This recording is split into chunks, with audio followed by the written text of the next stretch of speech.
हम यहाँ पे कैलकुलेट करेंगे input tax credit of input supplies used for taxable supplies, अर्थात उस इनपुट सप्लाई जो गुड्स की थी उसके अंदर कौन सा कम्प्लीटली कोई पोर्शन था जो टैक्सेबल सप्लाई में यूज़ किया। क्वेश्चन में आ रहा था 10% एक ऐसा पोर्शन था जो पूरी तरह से टैक्सेबल सप्लाई में यूज़ करा, तो इसे हम डिनोट करेंगे T4 से और उसकी ITC हम कैलकुलेट करेंगे। तो 10 लाख का 10% होता है 1 लाख रुपए और 1 लाख का 28% हम करेंगे तो 28,000 रुपये होगा, जिसे हम T4 कहेंगे।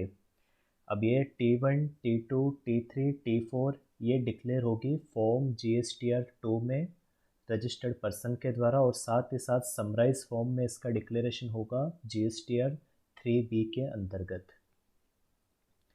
अब हमको फाइनल कॉमन क्रेडिट का पोर्शन मिलेगा, तो इसे हम डिनोट करेंगे C2 से, और C2 का फॉर्मूला होगा जो पिछला C1 निकाला था उसमें से हम इस T4 को घटा देंगे।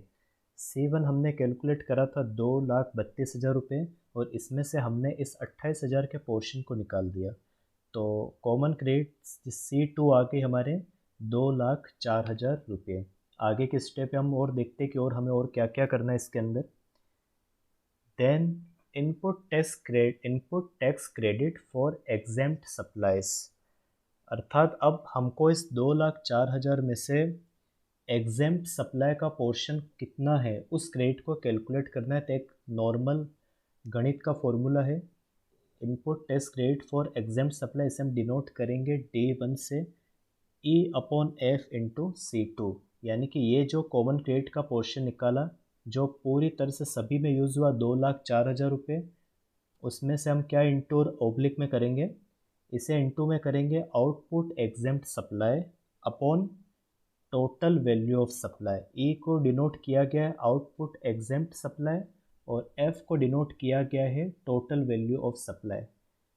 तो इसकी हम कैलकुलेशन करेंगे, तो कैलकुलेशन आएगी यहाँ पे क्वेश्चन में हम देखेंगे 5 लाख रुपए आउटपुट एग्जेम्प्ट सप्लाई आ रही थी और 20 लाख टैक्सेबल सप्लाई आ रही थी। तो 5 lakh upon total supply 5 plus 20 25 lakh into C2 2,04,000 रुपये। तो ये जो अमाउंट आएगा वो input tax credit of exempt supply मानी जाएगी, ये कैलकुलेट हुई।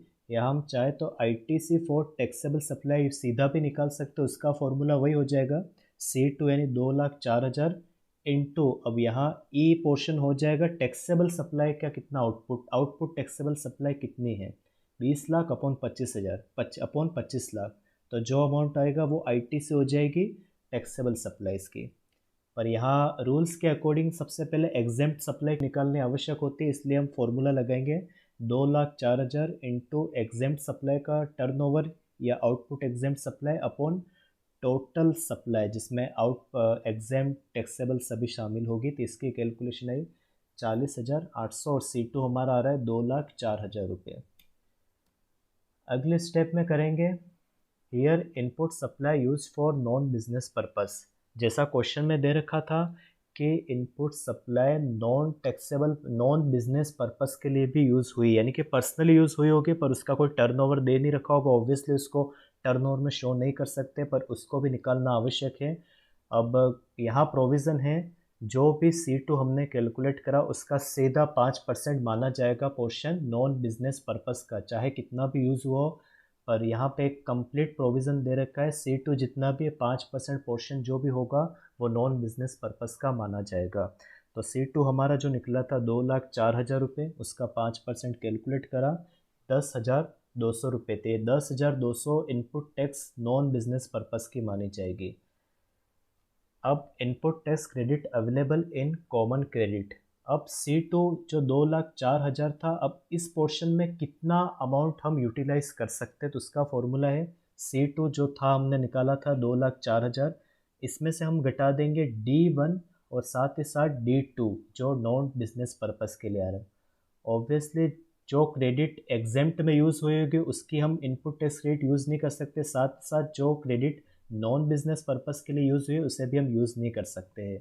तो इस C2 में से हम 40,800 जो पिछली कैलकुलेशन में निकाला था और साथ ही साथ 10,200 घटा देंगे, तो हमारा फाइनल आंसर आएगा 1,53,000।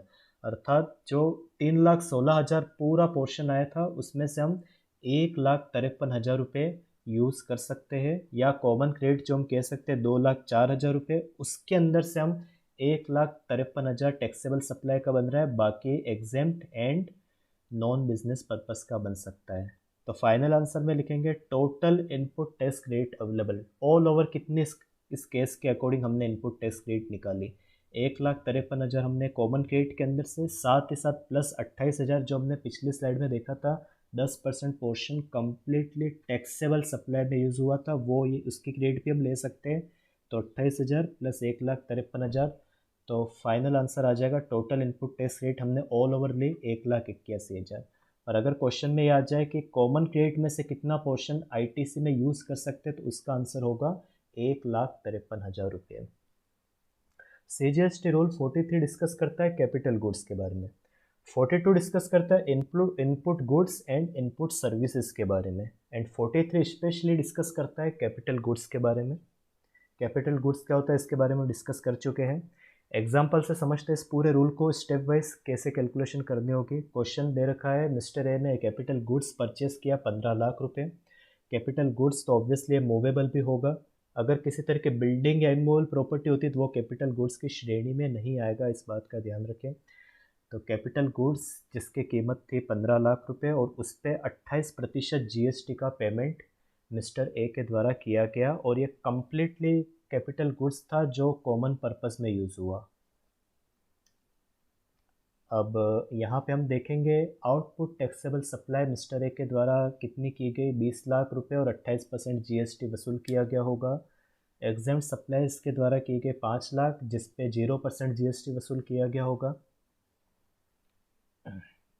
इसमें पहला पॉइंट है, if capital goods completely used और इंटेंडेड टू बी यूज्ड, अगर कोई कैपिटल गुड्स पूरी तरह से यूज़ किया जा चुका हो या यूज़ किया जाने वाला हो नॉन बिजनेस पर्पस के लिए, तब किसी भी तरह के इनपुट टैक्स क्रेडिट यूज़ नहीं कर सकते। ऑब्वियसली अगर 100% नॉन बिजनेस पर्पस के लिए यूज़ आ रहा है तो वो कैपिटल गुड्स के क्रेडिट बिल्कुल नहीं ले जा सकते, और उसके इनपुट टैक्स को इलेक्ट्रॉनिक क्रेडिट लेजर में भी क्रेडिट नहीं करना है। दूसरा पॉइंट है, if capital goods used is completely used और इंटेंडेड टू बी यूज, अगर कैपिटल गुड्स पूरी तरह से यूज़ किया जा चुका हो या यूज़ किया जा रहा हो या यूज़ किया जाना हो बिजनेस पर्पस के लिए, तब ऑब्वियसली उसका इनपुट टैक्स का अमाउंट इलेक्ट्रॉनिक क्रेडिट लेजर में क्रेडिट होगा। साथ ही साथ उसका डिक्लेरेशन होगा monthly GSTR 2 and GSTR 3B में रजिस्टर्ड पर्सन के द्वारा, रूल नंबर 43 के अकॉर्डिंग। अगला पॉइंट देखते हैं, if capital goods used for common purpose then useful life will taken 5 years, अगर कैपिटल गुड्स कॉमन पर्पस के लिए यूज़ आ रहा है, टैक्सेबल नॉन टैक्सेबल एग्जेम्प्ट इन सब के लिए, तब उसकी यूज़फुल लाइफ मानी जाएगी 5 साल from the date of invoice. इस 43 के अकॉर्डिंग जीएसटी के इनपुट टैक्स क्रेडिट की कैलकुलेशन के हिसाब से whatever financial accounting point of view से इनकम टैक्स के हिसाब से जो भी लाइफ टाइम दे रखा हो, जीएसटी के अंतर्गत यहाँ सीधा उसे 5 ईयर्स हम मान लेंगे, और कहाँ से मानेंगे, from the date of invoice as per GST. Input tax credit denote as capital A and credited in E credit ledger, here capital goods input tax credit 4,20,000, जो भी 28% के हिसाब से बन रहा था वो 4,20,000 था, इसे हम डिनोट करेंगे कैपिटल ए से, और इसके लेजर इसके क्रेडिट को हम इलेक्ट्रॉनिक क्रेडिट लेजर में क्रेडिट कर लेंगे रजिस्टर्ड पर्सन के द्वारा। अब यूज़ कितनी कितनी करनी है, 50% 100%, वो हम आगे चेक करेंगे। Aggregate value of A will denote at TC, यानी कि ये जो भी कैलकुलेशन है कैपिटल गुड्स की वो इंडिविजुअल करनी है, यानी कि कैपिटल गुड्स को सबको नहीं जोड़ लेना है, सभी कैपिटल गुड्स के इंडिविजुअल ये इनपुट टैक्स क्रेडिट को हमको क्रेडिट करना है, और उसे हम डिनोट करेंगे ए, और इन सभी को हम इस सभी ए को हम जोड़ेंगे तो उसे हम कहेंगे TC 4,20,000 रुपये। यहाँ पे एक कैपिटल गुड्स का ही ब्यौरा दे रखा है, तो यहाँ पे TC वही होगा जो ए है 4,20,000 रुपये, जो aggregate value of input tax of capital goods. अगला है TM, इस 4,20,000 के अंतर्गत मंथली कितना पोर्शन एलोकेट होगा हर महीने, तो हमने यहाँ पे इसकी यूज़फुल लाइफ मानी 5 साल, तो एक साल में होते 12 महीने, तो 5 साल में कितने महीने होते हैं? 60 महीने। तो 4,20,000 हर महीने इक्वली यूटिलाइज किए जाएंगे। तो कंप्लीट अमाउंट 4,20,000 अपॉन मंथ के हिसाब से ये होगा 60/60, क्योंकि ये 5 साल है, 12 × 5, तो हर महीने के हिसाब से जो भी इसको इक्वली डिवाइड करने के लिए 4,20,000 अपॉन 60, तो 7,000 रुपये मंथली कॉमन क्रेडिट का अमाउंट आ रहा है 7,000 रुपये। अब 7,000 रुपये में से कितना यूटिलाइज कर पाएंगे, कितना यूटिलाइज नहीं कर पाएंगे, वो आगे की कैलकुलेशन में अपोर्शन में देखेंगे। Common tax credit in respect of exempt supply. अब इस 7,000 रुपये में से एग्जेम्प्ट सप्लाई का पोर्शन कैसे होगा? फॉर्मूला पिछले के हिसाब से निकलेगा। टी सी, ये आपका ये टी सी माना जाएगा 7,000, सॉरी यहाँ पे ये एक्चुअली टी एम होगा, इसे टी सी कर दिया गया है, इसे आप टी एम पढ़े, ये टी सी नहीं है, क्योंकि यहाँ टी एम यानी मंथली कितना अमाउंट है, तो ये T M into E upon F. T M हमारा निकला 7,000 रुपये, इंटू उस महीने का टर्नओवर कितना था एग्जेम्प्ट सप्लाई का? 5 लाख, और टोटल सप्लाई की वैल्यू कितनी थी? 25 लाख। तो 5 लाख एग्जेम्प्ट सप्लाई का और टोटल सप्लाई का 25 लाख, तो 7,000 इंटू 5 लाख अपॉन 25 लाख, ये हो गया 1,400 रुपये। तो 7,000 में से 1,400 पोर्शन हुआ इनपुट टैक्स का एग्जेम्प्ट सप्लाई का, जिसे हम यूज़ नहीं कर सकते, और रिमेनिंग अमाउंट यहाँ पे है 7,000 माइनस 1,400, 5,600 को हम अवेल कर सकते हैं, या वो 5% नॉन बिजनेस पर्पज़ की कैलकुलेशन नहीं करनी है। ये फॉर्मूला के हिसाब से एग्जाम सप्लाई का हो जाएगा 1,400 रुपये, 7,000 इंटू 5 लाख अपन 25 लाख, और इस 1,400 को हम इस कॉमन क्रेडिट जो मंथली हमने निकाली टी एम, इसमें से हटा देंगे, तो 5,600 रुपये उस महीने हम कैपिटल गुड्स की यूटिलाइज कर सकते हैं।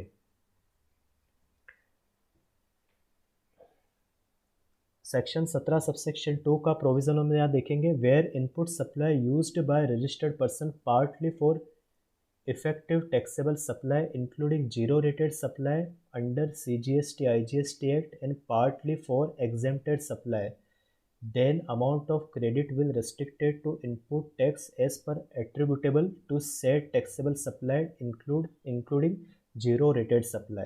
अगर किसी तरह की जीरो रेटेड सप्लाई आ रही है, जीरो रेटेड सप्लाई का मतलब है कोई सप्लाई जो एक्सपोर्ट की गई हो, देश के बाहर एक्सपोर्ट की गई हो सप्लायर के द्वारा, या उससे सप्लाई की गई हो किसी सेज स्पेशल इकोनॉमिक जोन की यूनिट में, या उस स्पेशल इकोनॉमिक जोन के डेवलपर को अगर सप्लाई की गई हो, तो उसे हम मानेंगे जीरो रेटेड सप्लाई। ध्यान रहे इसे एग्जेम्प्टेड सप्लाई नहीं है, जीरो रेटेड सप्लाई है, जिसके अंदर 2 पॉइंट आते हैं, export of supply and supply to sales unit and developer of sales. तो इस जीरो रेटेड सप्लाई को भी टैक्सेबल सप्लाई के अमाउंट के अंदर इंक्लूड करेंगे, इसे एग्जेम्प्ट सप्लाई के अंदर इंक्लूड नहीं करेंगे, अर्थात इसकी भी क्रेडिट ली जा सकती है। तो टैक्सेबल सप्लाई कंप्लीट हो जाएगी। एक तो कॉमन टैक्सेबल सप्लाई जो आ रही है, जो दे रखी specifically, plus zero rated supply हो, उसे भी हम टैक्सेबल सप्लाई में जोड़ देंगे, उसे एग्जेम्प्ट सप्लाई में नहीं जोड़ा जाएगा। और एग्जेम्प्ट सप्लाई का मतलब वही सप्लाई रेट जिसकी GST रेट नील होती है एज पर सेक्शन 6 और section 11 of IGST act 2017। Section 17 subsection 3, the value of exempt supply under subsection 2 shall be prescribed and shall include supply on which recipient is liable to pay tax, reverse charge mechanism, transaction in securities, sale of land and subject to clause B para 5 of schedule 2, sale of building.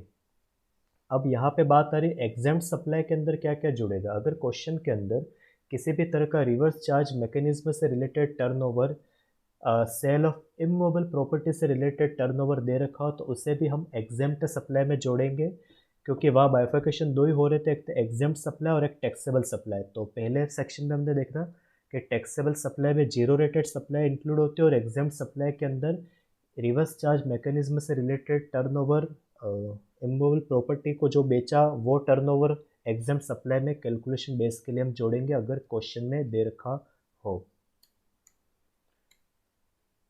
Section 17 subsection 4, ये specially banking company, financial institution and non banking financial company से related है।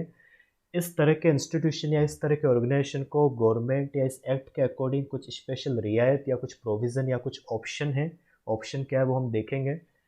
पहला option है कि अगर ये institution या organisation चाहे तो हर महीने an amount of 50% of input supply और capital goods in the month and rest shall lapse, यानी कि एक ऐसी सप्लाई या कैपिटल गुड्स जो यूज़ आ रहा है कॉमन पर्पस के लिए, तो ये चाहे तो 50% पोर्शन का जो इनपुट टैक्स है उसको यूज़ कर सकते हैं बिना इस सारे रूल नंबर 42 43 को यूज़ करके। वो सीधा 50% उसको यूज़ कर सकते हैं और 50% उन्हें छोड़ना होगा। या avail amount as per provision of section 17 subsection 2 and rule 42 and 43। या तो वो रूल नंबर 42 43 को फॉलो करे या वो सीधा 50% अमाउंट वो यूज़ कर सकते हैं। उन्हें किसी तरह के डिक्लेरेशन या कैलकुलेशन की आवश्यकता नहीं होती। तो ये चॉइस सिर्फ banking company, financial institution and non banking financial company को अवेलेबल है। इसके अलावा जो भी रजिस्टर्ड पर्सन है उनको ये स्कीम अवेलेबल नहीं है। और साथ ही साथ इन ऑर्गेनाइजेशन ने अगर एक बार ये स्कीम एडॉप्ट कर ली तो पूरे फाइनेंशियल ईयर इस स्कीम को फॉलो करना होगा। इसको चेंज बीच में फाइनेंशियल ईयर में चेंज नहीं कर सकते हैं। और साथ ही साथ 50% epsilon naught applicable in distinct person. Distinct person का मतलब सेक्शन 25 में क्लियर है। तो डिस्टिंक्ट पर्सन के अंतर्गत 50% का ऑप्शन बैंक इस ऑर्गेनाइजेशन को एप्लीकेबल नहीं है, उनको नॉर्मल सेक्शन ही फॉलो करने होंगे। अब आते हैं सेक्शन 17 सबसेक्शन 5 ब्लॉक्ड क्रेडिट। कुछ ऐसे स्पेसिफिक सप्लाई जिस पे क्रेडिट ब्लॉक हो जाती है, उस पर क्रेडिट सप्लाई रजिस्टर्ड पर्सन को नहीं मिलती है।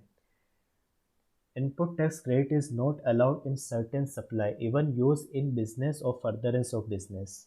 चाहे वो सप्लाई बिजनेस पर्पस के लिए यूज़ हो डायरेक्ट वे में या इनडायरेक्ट वे में, फिर भी उसकी इनपुट टैक्स रेट अगर सेक्शन 70 सब सेक्शन 5 के अंदर फॉल होती है तो उसकी इनपुट टैक्स रेट उसे रजिस्टर्ड पर्सन को नहीं मिल पाएगी। और इस सप्लाईज में मेनली कवर होते हैं गुड्स सप्लाई जो पर्सनल कंजम्पशन यानी कि व्यक्तिगत रूप में यूज़ की सप्लाईज हो वो इसमें कवर होती है। साथ ही साथ जो सप्लाईज इमोल प्रॉपर्टी को बनाने में यूज़ होती है, इस तरह की सप्लाईज सेक्शन 17 सबसेक्शन 5 में इंक्लूड होती है। तो इसे हम डिटेल में आगे देखते हैं। सेक्शन 17 सबसेक्शन 5 पार्ट ए ये डिस्कस करता है motor vehicle for transportation purpose. एक ऐसा रजिस्टर्ड पर्सन जो ट्रांसपोर्टेशन पर्पस के लिए मोटर व्हीकल यूज़ करता है तो उसकी क्रेडिट वो यूज़ नहीं कर सकता है। मोटर व्हीकल क्या होती है? मोटर व्हीकल जिसमें 13 या उससे कम पर्सन की सिटिंग कैपेसिटी हो तो वो मोटर व्हीकल की डेफिनेशन में आएगी और इसके अंदर ड्राइवर भी इस 13 की लिमिट में इंक्लूड होता है। यदि मोटर व्हीकल में 13 से ज़्यादा व्यक्तियों की बैठने की क्षमता है तो मोटर व्हीकल में इंक्लूड नहीं होगी, अर्थात उस तरह के व्हीकल्स में इनपुट टैक्स क्रेडिट ली जा सकती है। पर अगर 13 या उससे कम पर्सन की सिटिंग कैपेसिटी हो तो रजिस्टर्ड पर्सन उस मोटर व्हीकल की इनपुट टैक्स रेट यूज़ नहीं कर सकता है, भले ही वो बिजनेस पर्पस के लिए यूज़ आ रही हो डायरेक्ट वे में अथवा इनडायरेक्ट वे में। पर कुछ सिचुएशन है, कुछ एक्सेप्शन है, इसके अंतर्गत इनपुट टैक्स रेट अलाउ हो सकती है। पहला है अगर उस मोटर व्हीकल के आगे भी सप्लाई हो, अगर उस मोटर व्हीकल को इनपुट करके वापस आउटपुट सप्लाई में यूज़ किया जा रहा हो, उसको वापस आगे बेचा जा रहा हो तो उसकी सप्लाई उस मोटर व्हीकल की इनपुट टैक्स क्रेडिट ली जा सकती है। ट्रांसपोर्टेशन ऑफ पैसेंजर, अगर वो मोटर व्हीकल का बिजनेस पूरी तरह से पैसेंजर को ट्रांसपोर्टेशन का करना हो, यानी कि उसका बिजनेस ये हो पैसेंजर को एक स्थान से दूसरे स्थान पे लाने ले जाने का, तब उस मोटर व्हीकल की इनपुट टैक्स क्रेडिट ली जा सकती है। तीसरा, imparting training on driving such motor vehicle, किसी तरह के ड्राइविंग लर्निंग स्कूल्स या ड्राइविंग लर्निंग बिजनेस होते हैं जो गाड़ी सिखाने का ये सारा काम करते हैं, तो उस तरह के ड्राइविंग व्हीकल्स पे भी इनपुट टैक्स क्रेडिट ली जा सकती है। अगला है section 17 subsection 5 part double A. ये बात करता है वेसल्स एंड एयरक्राफ्ट। वेसल्स का मतलब जो ओशियन या समुद्र में जो जहाज वगैरह चलते हैं वो, एयरक्राफ्ट का मतलब हवाई जहाज इत्यादि। Input tax credit not available, अगर इस तरह के हो वेसल्स एंड एयरक्राफ्ट, इन पे इनपुट टैक्स क्रेडिट नहीं ली जा सकती, चाहे वो बिजनेस में डायरेक्ट इनडायरेक्ट यूज़ आ रहे हो। पर यहाँ भी कुछ एक्सेप्शन है। पहला, अगर उन वेसल्स एयरक्राफ्ट को फर्दर आउटपुट सप्लाई उनकी करी जा रही, उनको बेचा जा रहा हो, उनको पैसेंजर को लाने ले जाने में यूज़ किया जा रहा हो, उनका भी यूज़ उसको सिखाने में यूज़ किया जा रहा हो, यानी कि लर्निंग में यूज़ किया जा रहा हो, यानी कि उनका बिजनेस ही हो वेसल एयरक्राफ्ट को सिखाना कैसे चलाते हैं, तो उसको भी यूज़ किया जा सकता है। और लास्ट इसमें स्पेशल पॉइंट है, अगर वो वेसल या एयरक्राफ्ट कंप्लीटली गुड्स के ट्रांसपोर्टेशन में यूज़ आ रहा हो, तो उस वेसल्स और एयरक्राफ्ट के क्रेडिट को यूज़ या अवेल किया जा सकता है। ये एक्सेप्शन है। Section 17 subsection 5 part A B, service of general insurance, servicing, repair and maintenance in relation to motor vehicle, vessels and aircraft. पिछले दो सेक्शन में जब हमने motor vehicle, vessel and aircraft हमने पढ़ा, उन वेसल, एयरक्राफ्ट या मोटर व्हीकल का अगर जनरल इंश्योरेंस कराया जाए, उनका सर्विसिंग कराया जाए, उनकी रिपेयर एंड मेंटेनेंस करी जाए, उस तरह की सर्विस अवेल की जाती है, तो क्या उस सर्विस की इनपुट टैक्स रेट ली जा सकती है? इनपुट टैक्स रेट उनकी नहीं ली जा सकती है, परंतु अगर वो मोटर, एयरक्राफ्ट या वेसल जो हमने एक्सेप्शन पार्ट में हमने पढ़े, अगर वो मोटर व्हीकल, एयरक्राफ्ट, वेसल्स उस एक्सेप्शन पार्ट में आते और उससे रिलेटेड अगर ये general insurance, servicing, repair and maintenance की सर्विस अवेल की जा सकती है, तो इन सर्विस के भी इनपुट टैक्स रेट हम यूटिलाइज कर सकते हैं, सब्जेक्ट टू वो मोटर व्हीकल, एयरक्राफ्ट, वेसल्स उस एक्सेप्शन पार्ट में आने चाहिए जो हमने पिछले सेक्शन में पढ़े तभी। सेक्शन 17 सबसेक्शन 5 पार्ट बी हम देखेंगे फूड्स एंड बेवरेज की सर्विस, आउटडोर कैटरिंग की सर्विस, ब्यूटी ट्रीटमेंट या ब्यूटी पार्लर से related service, health service, cosmetic service and plastic surgery, life insurance, health insurance से रिलेटेड सर्विस। तो इस केस के अंदर ये है कि अगर ये input supply used by registered person, अगर रजिस्टर्ड पर्सन के द्वारा ये इनपुट सर्विस यूज़ करी जा रही हो for making outward taxable supply for same category of goods and service as an element of taxable composite और मिक्स सप्लाई, अर्थात ये सर्विस इसी तरह की आउटपुट सप्लाई में यूज़ करी जा रही हो, तब ही इस इनपुट सप्लाई या इनपुट सर्विस से रिलेटेड इनपुट टैक्स रेट को रजिस्टर्ड पर्सन के द्वारा यूज़ किया जा सकता है। अब यहाँ रजिस्टर्ड पर्सन को, डिपार्टमेंट को जस्टिफाई करना पड़ेगा कि क्या मैं इन सर्विस को इसी काम में यूज़ कर रहा हूँ। अब for example foods and beverage यानी कि खाना और ड्रिंक से रिलेटेड सर्विसेज, अगर रजिस्टर्ड पर्सन खुद होटल या रेस्टोरेंट चला रहा है और वो किसी थर्ड पर्सन से फूड्स एंड बेवरेज के सर्विस अवेल करता है, तो उसकी आउटपुट सप्लाई भी इससे रिलेटेड ही होगी, तो ऑब्वियसली वो इस फूड्स एंड बेवरेज से रिलेटेड सप्लाई के क्रेडिट ले सकता है। पर उसका बिजनेस कुछ और ही हो और ये फूड्स और बेवरेज की सर्विस ले रहा है, तो फिर वो इसके क्रेडिट नहीं ले सकता है। अगर सपोज कोई फाइनेंशियल सर्विस प्रोवाइड कर रहा है, अपने कस्टमरों को फूड्स एंड बेवरेज की सर्विस प्रोवाइड करने के लिए किसी से कॉन्ट्रैक्ट कर रखा हो, तो उसकी क्रेडिट नहीं ले सकता है क्योंकि उसका फाइनेंशियल सर्विस की सर्विस फूड्स एंड बेवरेज से रिलेटेड नहीं है। पर हाँ, अगर वो खुद भी अगर रेस्टोरेंट से रिलेटेड सर्विस या होटल से रिलेटेड सर्विस अगर दे रहा है, तो इन सप्लाईज की क्रेडिट रजिस्टर्ड पर्सन ले सकता है। आउटडोर कैटरिंग ऑब्वियसली वही होटल रेस्टोरेंट से रिलेटेड सर्विस है, तो वो इसकी भी एक क्रेडिट ले सकता है अथवा नहीं। ब्यूटी पार्लर, सैलून, इस तरह का अगर वो रजिस्टर्ड पर्सन अगर चला रहा है, तो ब्यूटी ट्रीटमेंट से रिलेटेड सप्लाईज, इनपुट सप्लाईज की क्रेडिट ले सकता है अथवा नहीं। हेल्थ सर्विस को, योगा, जिम, इस तरह की सर्विस वो प्रोवाइड कर रहा है, इससे रिलेटेड वो सारे इक्विपमेंट या ऐसे सप्लाईज या बाहर से पर्सन उसने बुलाया से सर्विस प्रोवाइड कर रहा है, तो उस इनपुट सप्लाईज को वो उस आउटपुट सप्लाई के क्रेडिट में यूज़ कर सकता है। अगर सर्विस पूरी तरह से अलग हो तो उसको यूज़ नहीं कर सकता है। कॉस्मेटिक एंड प्लास्टिक सर्जरी से रिलेटेड वो आउटपुट सप्लाई का काम कर रहा हो, उससे रिलेटेड कोई इक्विपमेंट, कोई मेडिसिन वगैरह ले, उसकी क्रेडिट ले सकता है अथवा नहीं। Life insurance, health insurance services, इसके बारे में हम आगे पढ़ेंगे। अगर उसका भी काम इंश्योरेंस से रिलेटेड ही हो अथवा वो किसी तरह से लीगली या कानूनी रूप से बाध्य हो इस सर्विस को अवेल करने के लिए, तब ही इस सर्विस की क्रेडिट ले सकता है अथवा नहीं ले सकता है। सेक्शन 7 सबसेक्शन 5 पार्ट बी में और हम देखेंगे membership of a club, health and fitness centre. अगर उस पर्सन के पास किसी क्लब, हेल्थ सेंटर या फिटनेस सेंटर की मेंबरशिप है तो उसकी क्रेडिट नहीं ले सकता है। पर अगर कोई एम्प्लॉयर एम्प्लॉय को इस तरह की सर्विस दे रहा है किसी ऑब्लिगेशन के अंतर्गत, किसी कानूनी नियम या किसी एक्ट के अकॉर्डिंग, किसी प्रोविज़न के अकॉर्डिंग, अगर उसको एम्प्लॉयर को एम्प्लॉय को सर्विस देनी पड़ रही है, तब वो एम्प्लॉयर इसकी इनपुट टैक्स क्रेडिट ले सकता है। अगला है travel benefit extended to employees on vacation such as leave और होम ट्रैवल कंसेशन। अगर कोई एम्प्लॉयर्स अपने एम्प्लॉयज़ को वेकेशन से related benefit, home travel concession से रिलेटेड बेनिफिट दे रहा है, तो उससे रिलेटेड इनपुट सप्लाईज की वो इनपुट टैक्स क्रेडिट नहीं ले सकता है। पर यहाँ भी अगर वो किसी कानून या किसी स्टेटूटरी ऑब्लिगेशन के अंतर्गत वो सर्विस प्रोवाइड कर रहा है, तब उससे रिलेटेड इनपुट सप्लाईज की क्रेडिट पर एम्प्लॉयर ले सकता है। सेक्शन 17 सबसेक्शन 5 पार्ट सी में हम देखेंगे work contract service when supplied for construction for immovable property except such input supply use for output supply of work contract.